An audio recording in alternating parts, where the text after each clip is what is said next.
অবশেষে অনেক কষ্টের পর আজকে যে কাজটা বাসা থেকে আমাকে বলছিল সেটা শেষ করলাম। আজকে মূলত আমাদের এই জমিটাতে যে নালা তৈরি করার যে দায়িত্বটা ছিল এটা আমাকে দিছিল আর কি। এবং জমির মধ্যে এই যে দেখতে পাচ্ছেন জমির মধ্যে যে আলগুলো দেওয়া হয়েছে এই তিনটা দিলাম। এবং তার পাশাপাশি জমির এই যে এখানে নালা পানি সেচ দেওয়ার জন্য এই নালাটা মূলত করলাম আজকে এই কাজটা করলাম। তবে এটা করতে অনেকক্ষণ সময় লাগলো, প্রায় সেই 12টার সময় আসছি, না খেয়ে আছি, সকালে শুধু নাস্তা করছিলাম। তো এখন বাজে প্রায় 3টা, তো অনেকক্ষণ লাগলো এটা সম্পূর্ণ করতে।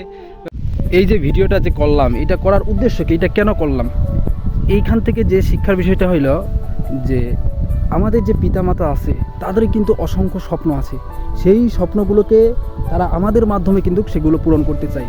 এজন্য তারা কিন্তু রাত দিন এক করে তারা পরিশ্রম করে আমাদের জন্য।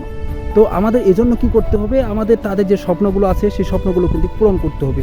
তো এই জন্য আমাদের লাইফে কঠোর পরিশ্রম করতে হবে। এখান থেকে শিক্ষার মূল বিষয় কিন্তু এটা, যে তারা এত পরিশ্রম করে আমাদের যা সফলতার জন্য, তো আমরা কেন তাদের মুখে হাসি ফোটানোর জন্য কঠোর পরিশ্রম করতে পারবো না, কেন না? তো এই জন্য সবাইকে বলবো, একটা উদ্দেশ্যই সবার কাছে ব্যক্ত করব, তাহলে আমরা সবাই পরিশ্রম করি, আমাদের পিতামাতার যে স্বপ্ন আছে তাদের সেই স্বপ্নগুলোকে আমরা পূরণ করি, বাস্তবায়ন করি।